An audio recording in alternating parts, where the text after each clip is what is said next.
Hello बच्चों, let's read this question. The question says when a voltmeter and ammeter are connected one by one across the terminals of a cell respectively measures 5 volt and 10 ampere.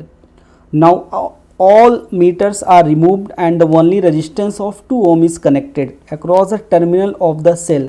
The current flowing through this resistance is, first option is 7.5 ampere, second option is 5.0 ampere, third option is 2.5 ampere and the fourth option is 2.0 ampere. तो इस question को solve करने के लिए कुछ की concept है, उनकी कंसेप्ट को सबसे पहले यहाँ पे डिस्कस करते हैं. की कंसेप्ट, हमारा जो की कंसेप्ट है ये सबसे पहला यहाँ पे की कंसेप्ट है.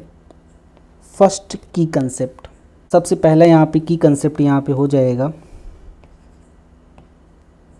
फर्स्ट की concept.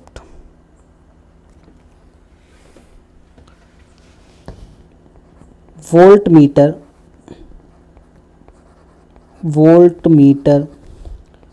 is always connected. Voltmeter is always connected in parallel with the circuit. Voltmeter always connected parallel with the circuit. तो वोल्ट मीटर यहाँ पे एक डिवाइस होता है जो वोल्टेज डिफरेंस कैलकुलेट करता है, वो सर्किट में हमेशा पैरेलल कॉम्बिनेशन में कनेक्ट किया जाता है. तो यहाँ से दूसरा की कंसेप्ट हो जाएगा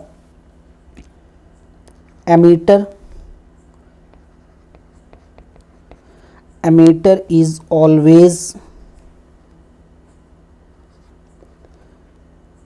कनेक्टेड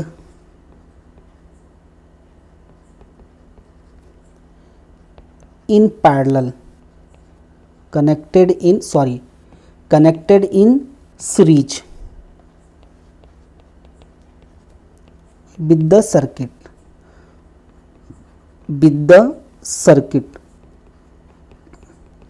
एमीटर को हम लोग हमेशा कैसे कनेक्ट करते हैं? सीरीज कॉम्बिनेशन में कनेक्ट करते हैं. किसके साथ? सर्किट के साथ हमेशा सीरीज कॉम्बिनेशन में हम लोग यहाँ पे कनेक्ट करते हैं. अब इसकी कंसेप्ट की हेल्प से क्वेश्चन को यहाँ पे सॉल्व करते हैं. तो यहाँ पे हम बात करते हैं केस फर्स्ट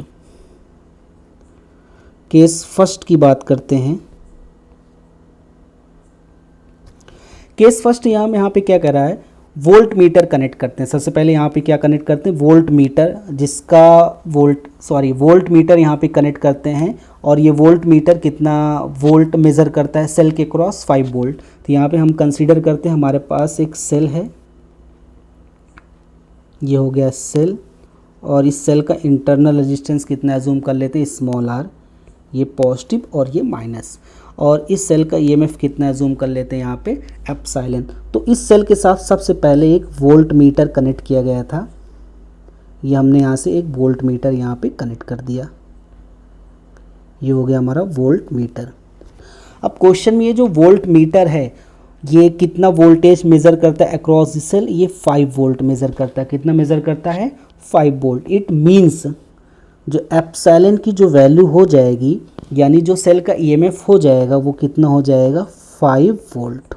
ये हो गया हमारा केस फर्स्ट से हमने सेल का ईएमएफ कैलकुलेट कर लिया. अब यहाँ पे केस सेकंड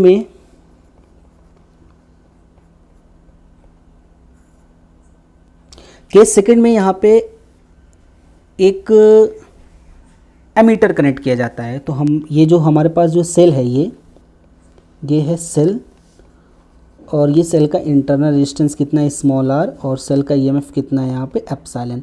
तो यहाँ पे एक एमीटर कनेक्ट कर देंगे. तो एमीटर हमेशा कैसे कनेक्ट किया जाता है? यहाँ पे सीरीज कॉम्बिनेशन में. हमने यहाँ पे क्या कनेक्ट कर दिया? एक एमीटर. तो अब इस एमीटर के क्रॉस कितनी करंट यहाँ से फ्लो हो रही है? वो यहाँ पे है 10 एम्पियर. तो क्वेश्चन में यहाँ पे जब एमीटर कनेक्ट करते हैं तो करंट कितनी फ्लो होती है? यहाँ पे 10 एम्पियर. तो ये जो सर्किट है ये ओपन सर्किट है. सर्किट यहाँ पे क्या है? ओपन. तो यहाँ पे ओम्स लॉ अगर हम यूज़ करेंगे तो आई की जो वैल्यू आ जाएगी वो आ जाएगी epsilon divide by small are.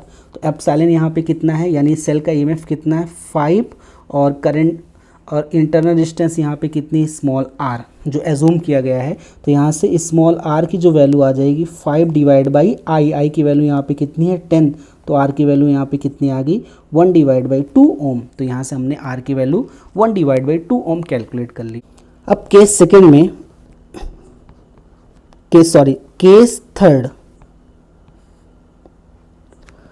Case third में यहाँ पे कह रहे हैं now all the meters are removed and only resistance of 20 ohm is connected across the terminal of the cell, the current flowing through this resistance। अब यहाँ पे case third में क्या करते हैं, जितना भी यहाँ पे मीटर सबको हटा लिया गया, ये है सेल और सेल के पास ये इंटरनल रेजिस्टेंस कितना स्मॉल r और ये सेल का ईएमएफ कितना हो गया एप्सिलॉन।